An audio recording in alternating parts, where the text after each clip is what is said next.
This episode, based on one of my popular blog posts, is my advice when it comes to deciding what kind of horse you want to have. It's about goals and excuses and one of the biggest lies that I've heard in the horse world. Okay, here we go. Episode 86. Listen to this before you buy a horse. Hi, I'm Karen Rohlf, and welcome to Horse Training in Harmony. This podcast is about you making progress with your horse in a way that you both can love. It's about learning how to move and be in harmony. Because yes, you really can develop a horse to be both athletic and happy. When we show up as our best selves for our horses will show up for us. So, let's get started. There is one sentence that I hear way too often among students, and it's the biggest lie that's in the horse world. Well, one of them anyway. And here's the sentence. If my horse was too easy, I wouldn't learn anything. As an educator committed to empowered learning, I literally wince every time I hear that. I call it the sentence. It is a myth passed down from one frustrated student to another.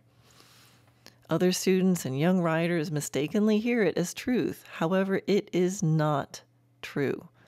It's a lie to oneself. And I think actually deep down, even the person who's saying it doesn't really believe it. That one sentence is the cause of so many poor choices during horse purchases. And it can be the root of inner frustration and long-term suffering, all disguised as positive attitude. Now, there are lots of people who love challenging horses and love horse rehabilitation and rescue, and you may be one of those people. And I salute you. The world needs you. Lots of horses need you. And I'm willing to bet that you find that kind of stuff easy and fun, knowing that, quote unquote, easy things still involve a lot of hard work and lots of problem solving. And it's not always safe. So this might not be talking to people like you, but I'm talking to those of you who might be scared of, intimidated by, stuck with, frustrated by your horse on a daily basis, and you're telling yourself the big lie,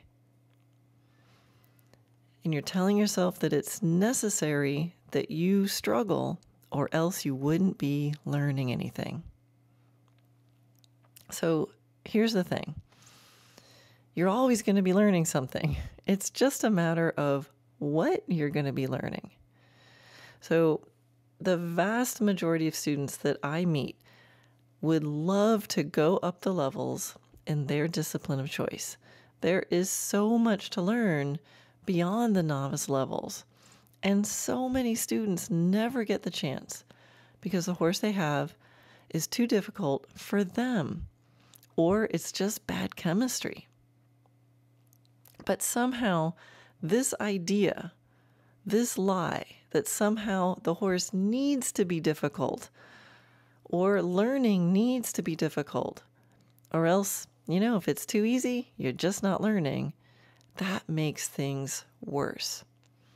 So ideally, the way to learn how to ride is on a schoolmaster, a horse who's appropriately more advanced than you, and it's easy for you to ride. And that's the best way to get to the part where you actually learn how to do the more advanced movements and learn the nuances of your position and your aids.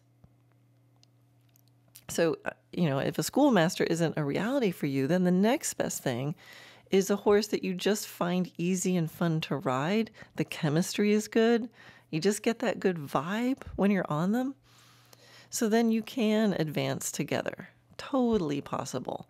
The two of you can live the dream of learning and moving up the levels, but only if you get along so well that you can actually focus on the new stuff instead of just surviving the warm-up every day.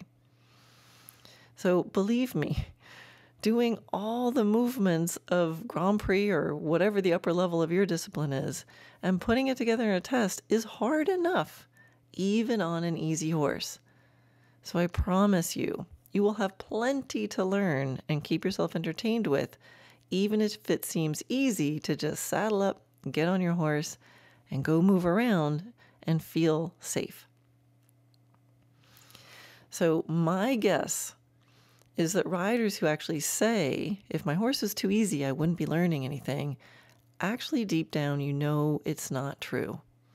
Because probably you wish your horse was easier. And so you're probably silver lining it. So you're probably coming up with a positive way to spin it. Now, I'm the queen of positivity, so I can definitely appreciate this. I think it's definitely a notch better than walking around saying, this sucks, I'll never get anywhere with this stupid horse. All right, it's a lot better than doing that. And I also appreciate that sometimes we have the horse we have, and difficult or not, we're actually committed to this particular horse, and we're committed to giving him a forever home. And that's great. That's noble. That's definitely one of your choices. But it still doesn't make the sentence true. True would be, wow, this horse is a lot more challenging than I had hoped for. But I'm deciding to stay committed to this horse and learn whatever I need to and adjust my goals so I can learn even if it's not what I thought I wanted to learn. Right? So that's totally okay to say, this horse is a big challenge for me. It's not what I wanted to learn, but I choose to commit to figuring him out. That's true. It's not true that if your horse was easy, you wouldn't be learning anything. So I think there's a way to, put a positive, realistic description of what's happening without pretending or making up something that, you say that if my horse wasn't easy, I wouldn't learn anything. And other people hear it. It just perpetuates this myth. And then people actively go looking for the most challenging horse they can find. And it just sets you up for problems. So my question to you is, what do you want to be learning? Every day is a new day, and every day you get to choose. So right now, are you heading in the direction you want to go? Can you truly love the process without having to make up a lie about not being able to learn that things are too easy, if things are too easy? So I usually ask the following question to students when they seem frustrated with their horses. And I want to confirm that their current horse partner and their goals match up. So if I see someone who's struggling or having a hard time, I'll say, you have a choice. Would you rather commit to doing what this horse needs, or would you prefer to have a different horse? It's a fair question. And I know it can be an emotional question because some people feel bad about, I don't want to part with my horse, or I feel like a failure, and all that other stuff that we silly humans do. But I think it's really good to ask yourself this question. Would you rather commit to doing whatever this horse needs, or would you prefer to have a different horse so you can do your goals? So when I ask this question to students, the response I get has been everything from relief. Oh, thank you so much. I was feeling so guilty for wanting a different horse. I thought people would judge me. Or it could be renewed commitment. Oh, I could never part with him. Okay, I'm going to stop feeling bad about how I'm not progressing like everyone else, and I'm actually going to commit deeper to loving whatever the process is with this particular horse. And what I find is that things always become more pleasant for the horse and the rider once this conscious choice has been made or confirmed or said out loud. I guess I want to put a little sidebar in here, because sometimes we come to a limit in our riding education, and it's not necessarily because the horse is too difficult, but if the horse isn't naturally talented enough for where we want to go. And that's okay too. So you might have a horse who's like super easy and you get along with him beautifully, but he's at the end of his physical limits or his talent limits. And you feel like continuing to ride him might not give you the opportunities for new learning based on that horse's limitations. So for example, I can remember when I was like 14 and I realized that I really did want to go learn more in dressage and eventing. And I knew my first horse wasn't cut out for that. He wasn't going to be able to do it. And even then, it wasn't that I stopped learning because he was too easy. The problem was my new goals would have been too hard for my horse. And it wasn't fair for me to expect that of him. So we always need to match what are our goals and who is this horse in front of me and how can we match it. So we need to start with a horse that's right for you. You definitely need to know what you want to be learning before you purchase a horse. Make sure you're getting a horse to make you happy, not just your trainer. Those of you with fancy trainers, I have seen so many students buy a horse that the trainer is excited about. And then you know what? The trainer ends up having to ride it all the time. And you're sitting there going, wait a minute. I thought that was supposed to be my horse. So please look for a horse. Look for the easiest of the appropriate horses to learn on. So again, make sure you have one that has the talent, the skill set, the build, the gaits, whatever your goals are, make sure it's appropriate. And then within the appropriate horses, pick the easiest one. I mean, if it's not for your sake, for the horse's sake. It's a marriage, and a marriage of any kind is challenging enough, even when you start out with someone super easy to get along with. But if it's too challenging in general from the start, there's a much smaller chance that you're going to actually get to the really good stuff. Riding, training, learning with horses is hard enough. Keeping them healthy and happy is hard enough. And sound. Even with the easy ones.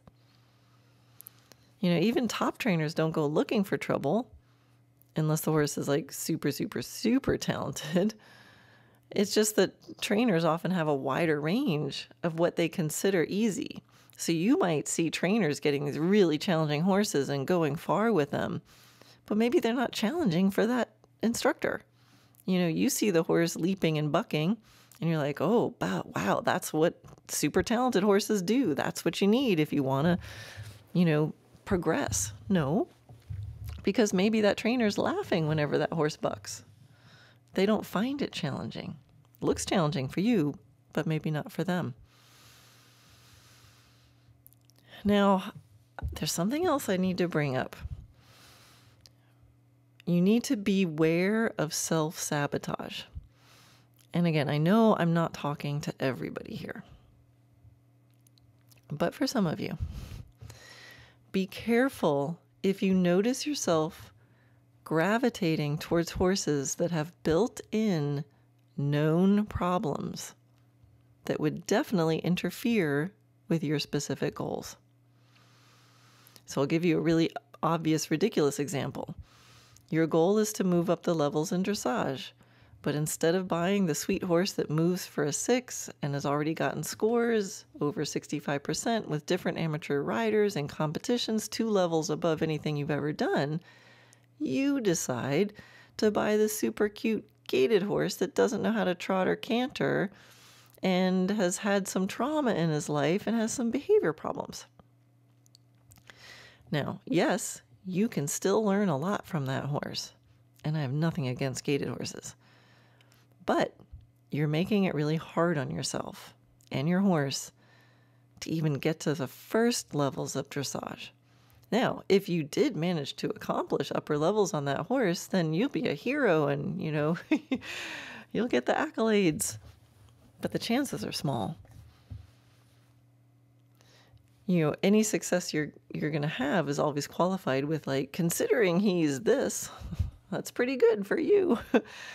you know? So, but it sounds ridiculous when I probably say it like this. You're like, who would do that? Lots of people.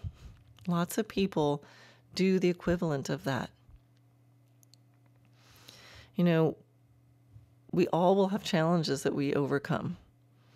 And after we succeed, it's fun to look back at everything that we did in spite of the obstacles. It's a nice story, something to feel proud of. However, that doesn't mean that we should go looking for the obstacles. I promise the obstacles will come. It's okay to start with a horse that feels easy and fun for you. So why do some students want to believe the myth, this big lie, that you're not able to learn from easy horses? I have an idea. Having no excuses can be scary. There's a scenario that I've seen enough times to know that it's a real thing. I call it fear of having no good reason not to succeed. It's otherwise known as fear of success. Here's a scenario. A student has a horse that's, let's say it's mentally, emotionally, and or physically challenging for the rider. And because of all those challenges, she's okay with only small drops of progress, or maybe merely surviving the ride. She's comfortable with the low expectations her instructor and all the other students at the barn have for her because of the obvious challenges she has to deal with. She's content with the comments from others such as, "Oh, that's so amazing. You were finally able to get that 3-beat canter without Fluffy running you into the wall or falling down or bucking you off." That student might find it comforting knowing that no one really expects anything more from them. The problem is there might be a feeling in that person's stomach the whole time because deep down she really does wish she was progressing more. But then, let's say for whatever reason, Fluffy, the challenging horse, is out of the picture, and this student gets a chance to have a super sweet, comfortable, easy to ride, school mastery kind of horse. It's a couple levels above where she is and easy. And the instructor and everyone in the barn is so happy for her. She's worked so hard with Fluffy the challenging horse, and now she's ready for this new horse. He's got 3rd level practically memorized. It's a dream situation, and now the student is freaking out.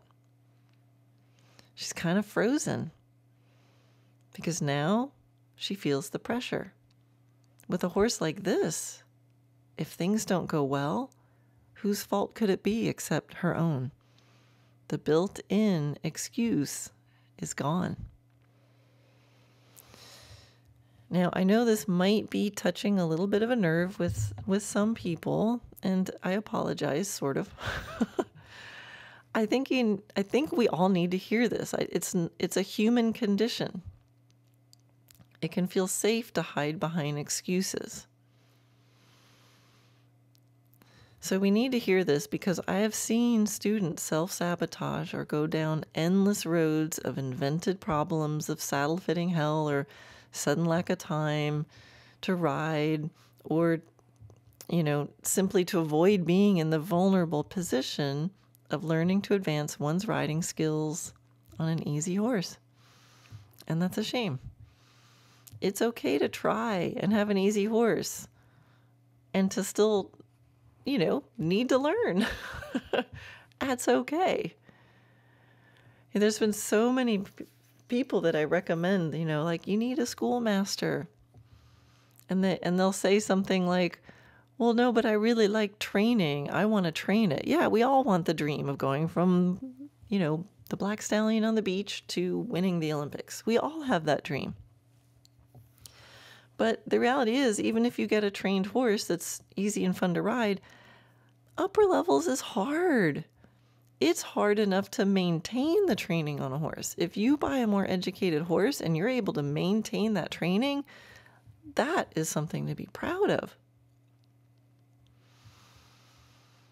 But we don't want to, maybe sometimes subconsciously, invent problems and invent challenges or go look for the challenges simply to avoid the vulnerable position of having a good chance of success. So, in summary, I'm here to say you can learn a lot, even if your horse is easy, especially if your horse is easy. It's not cheating. It's okay to want to have a horse that makes it easier for you to reach your goals. Anything with horses is already hard enough. And anyone who tells you otherwise is probably someone with a really difficult horse who's frustrated with themselves. It's okay to help your challenging horse find a different human. Because for every challenging horse, there's a human who thinks that horse is easy and fun. So we want to do right by him in the process.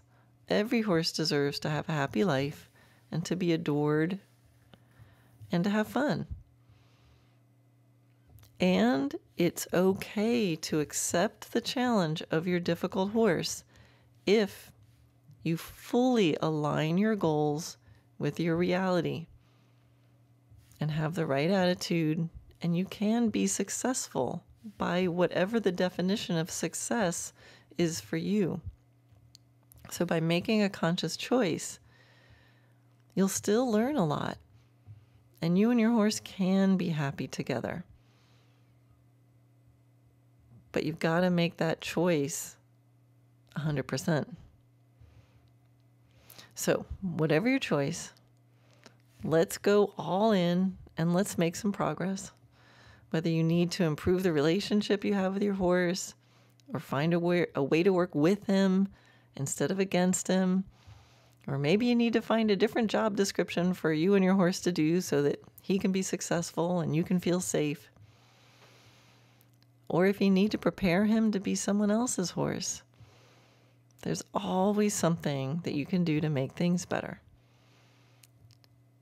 So what do you choose to learn? And if you are looking for a horse, I hope you take a minute to really reflect on this and treat yourself to the vulnerable opportunity for success and fun.